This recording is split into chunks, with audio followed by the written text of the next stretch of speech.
Lucid dreaming really is so much more than simply waking up within the dream state and experiencing greater creativity and having lots of fun. It is those things. We do have a heightened sense of creativity and it is a lot of fun, but as discussed in my previous video on the potential benefits of lucid dreaming, it can be a very, very powerful spiritual practice that really allows us to penetrate through our neurosis and our fundamental ignorance and really allows us to begin connecting more with the inherent openness and spaciousness of our minds and really begin to understand the nature of reality more as being full of infinite possibility and infinite potential, and again, that vast openness and spaciousness.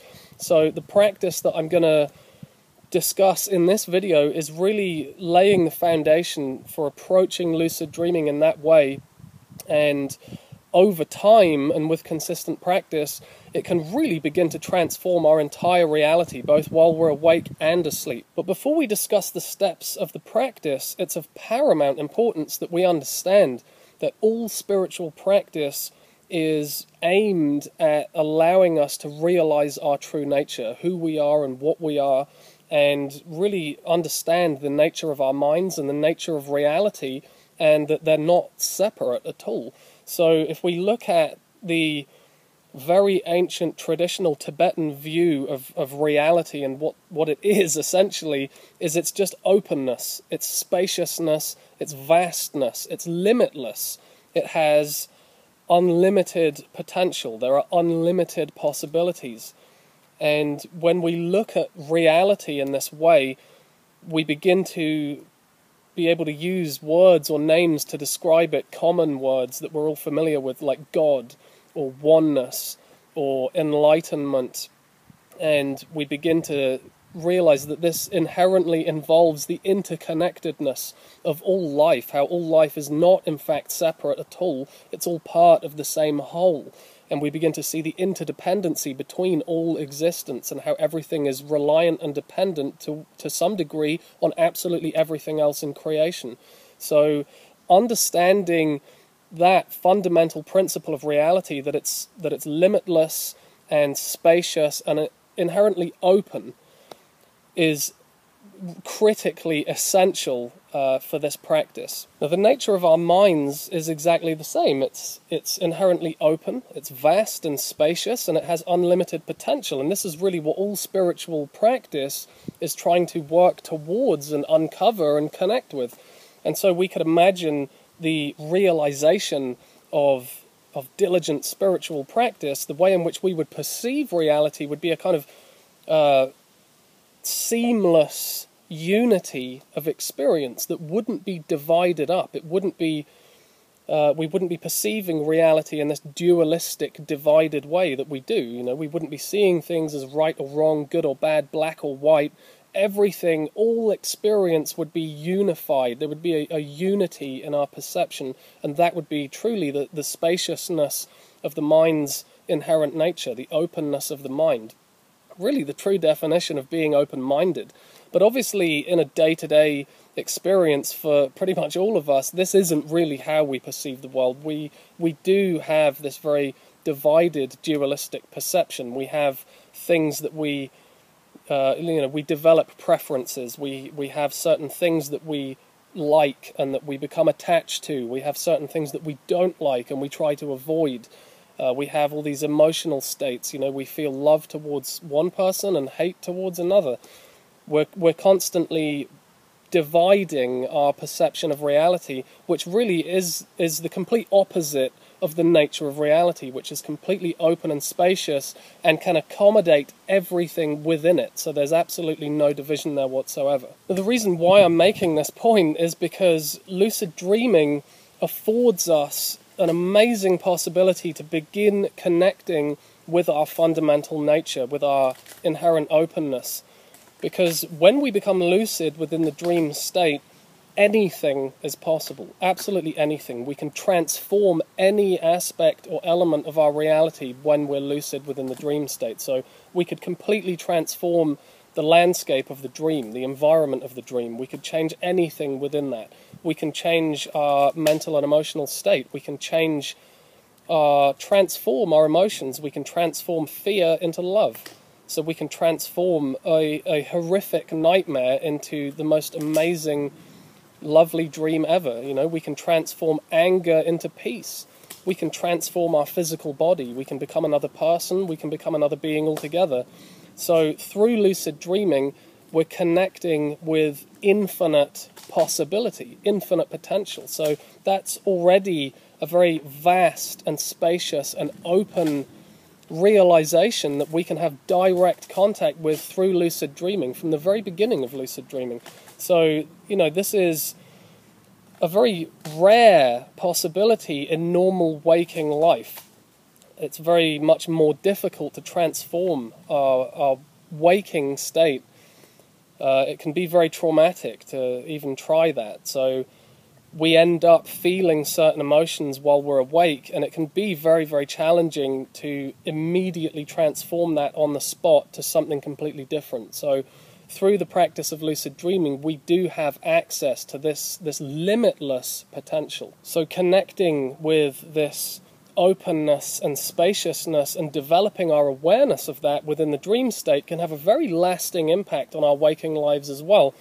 Because when we begin to identify more with that spaciousness, that inherent openness of the mind in waking life, we can really feel that all of our problems are now framed within a much larger space, and so they automatically feel smaller. They feel a lot less overwhelming, they feel a lot less intimidating, and so we realize and feel that there's a lot more possibilities for transformation there. So that can be a very empowering side effect of actually cultivating this openness of the mind through the dream state. So we're actually focusing less on the details of our lives and of our dreams, and actually beginning to focus more on the space which encompasses all of these details. And so, you know, that affords us the possibility to actually take everything a bit less seriously and actually have a more relaxed and easygoing approach to our reality, anything that we perceive or experience. And then as we develop the practice over time, ultimately where we go with it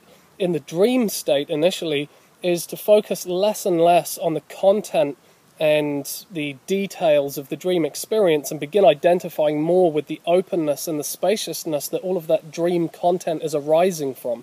And when we can rest in that awareness, we really are resting in pure mindfulness. We're resting in the nature of our minds. We're actually having a direct experience of the nature of reality, and that experience not only carries over into waking life and supports us in living a much more, you know, fulfilling life, but it's also the best possible preparation that we have for death. Because if we're not able to rest in that awareness in the dream state, there's really no chance that we're going to be becoming mindful in that intermediate state that follows death. And so, you know, we're going to be at the mercy of various causes and conditions at that time. So if we can develop this practice throughout life, then when the moment of death inevitably arrives, we're actually going to be in a much better position, a much more powerful position. We'll be able to contribute something towards that experience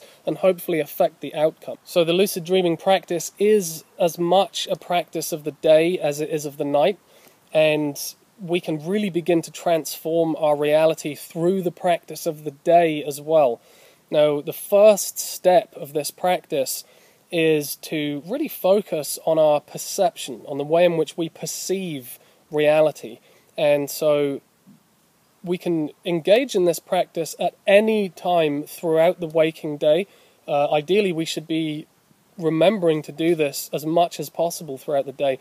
So, for example, anytime we're receiving an experience, anytime we're perceiving something, anytime we're receiving information through the senses, whether we're looking at a nice view or somebody is talking to us, we're watching something, we're feeling something in some way, so long as we're perceiving reality, it's very, very important that we remind ourselves that this is just a dream. And this is just a dream from the perspective that I mentioned earlier, that the reality that we're perceiving now is not really at all the way in which we have been led to believe. You know, we believe that this reality is very, very solid. We believe that it's very fixed. We believe that it's very difficult to change this reality.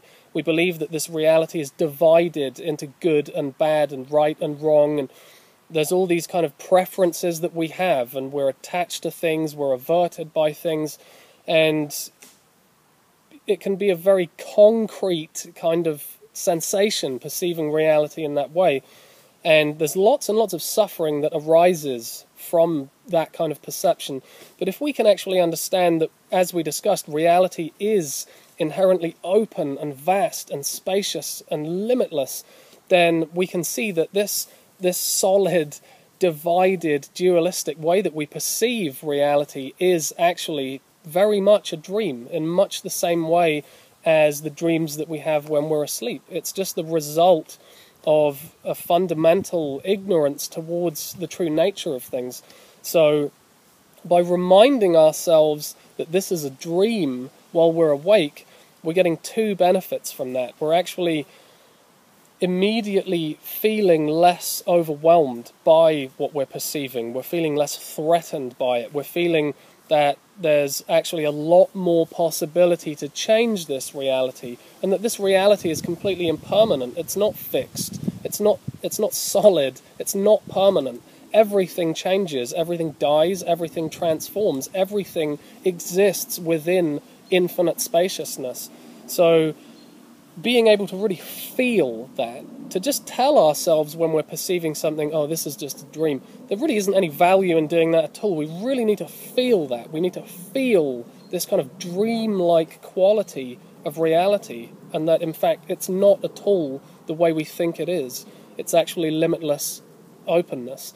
So, yeah, the first way in which we benefit from that is we really begin to feel less attached to that duality, that divided sense of reality. And that actually allows us to relax a lot and allows us to interact with the world and with others in a much more light-hearted, easygoing way.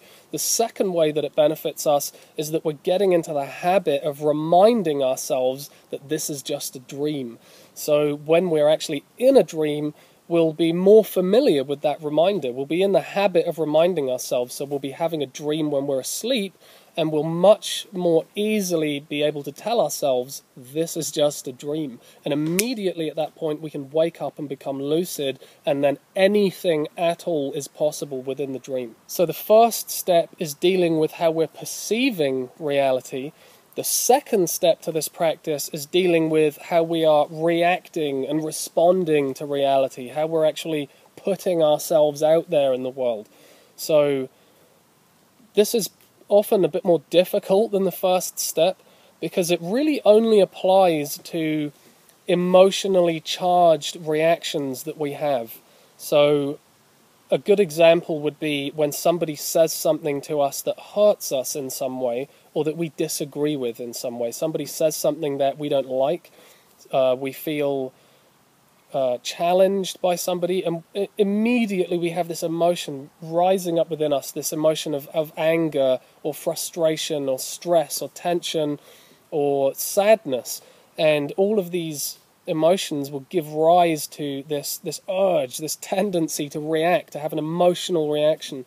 And when we're doing that, we are reacting from a dualistic perspective. We are reacting from either attachment or aversion. We're not reacting from a place of openness and spaciousness and unlimited possibility.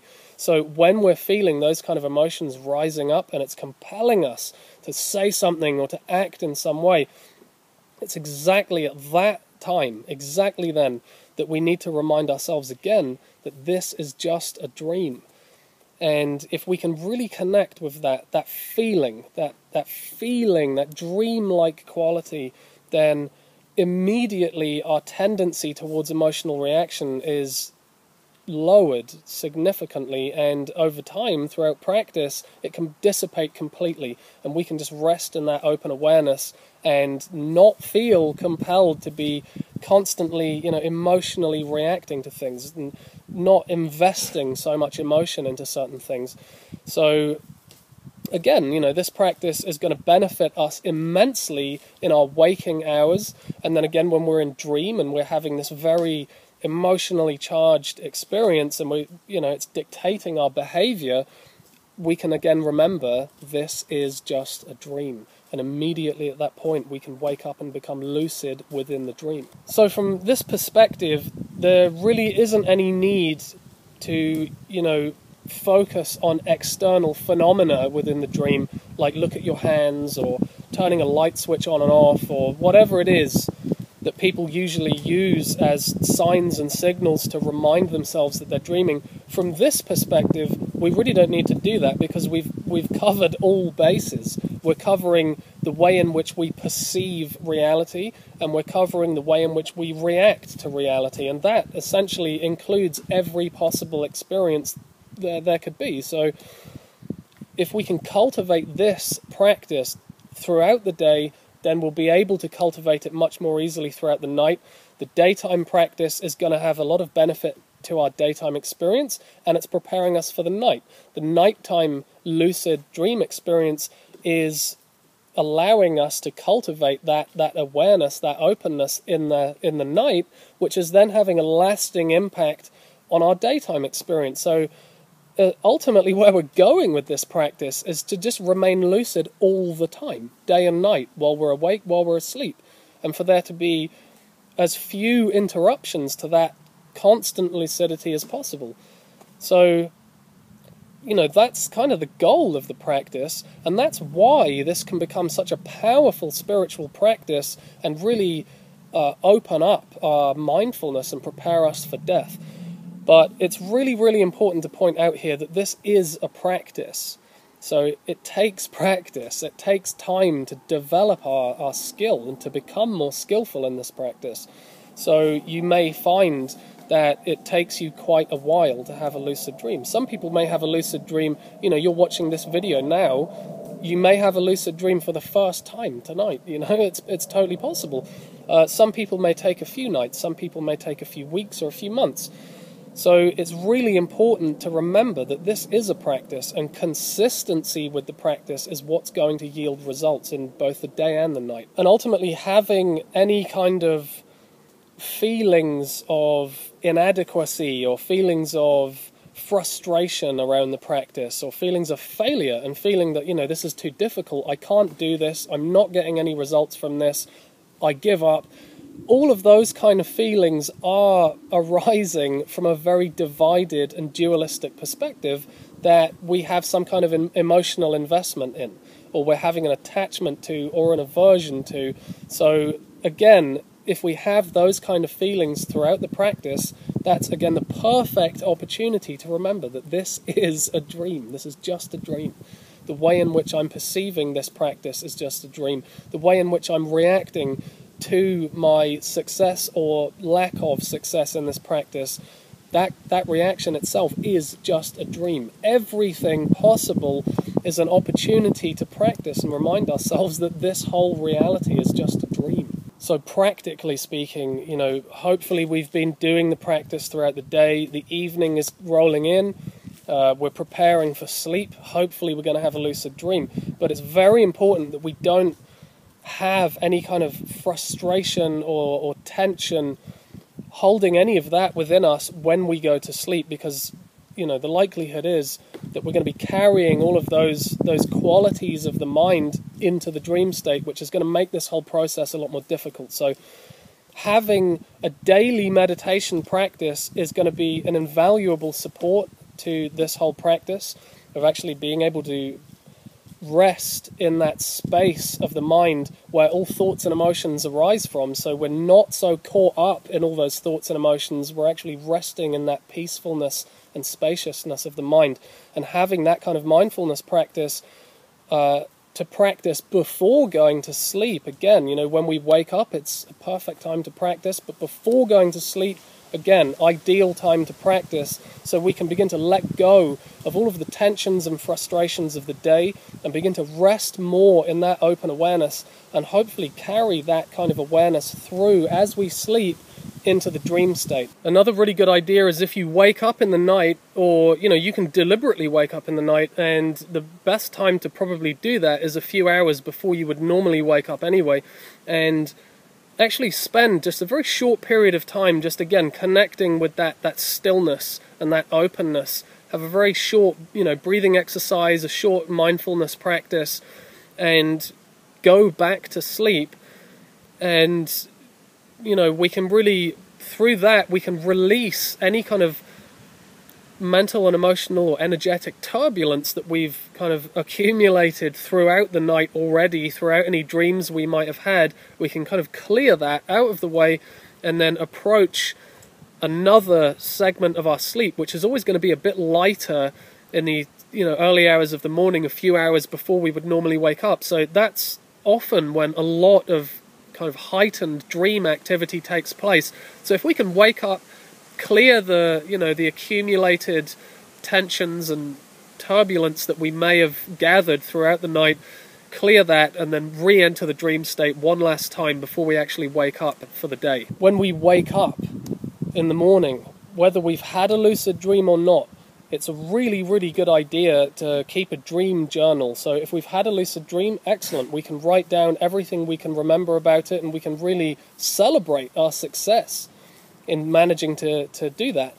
But even if we didn't have a lucid dream, we still, it's important that we still try to remember what happened in the dream, the story of the dream, the contents of the dream, and write down as much of that as we can remember, because what we're doing when we do that is we're bringing that dream experience into our waking reality, and we're forcing ourselves to connect more with what happened in the dream while we're awake now. So we're actually infusing those two states of consciousness, the waking state and the dream state. We're actually meshing them together a bit more and blurring the distinction between them, which ideally is what we're aiming at in this practice. So that's basically it. That's the introduction to the profound practice of lucid dreaming as a very powerful spiritual practice that can transform our reality both while we're awake and asleep, and really allow us to penetrate our fundamental ignorance and begin to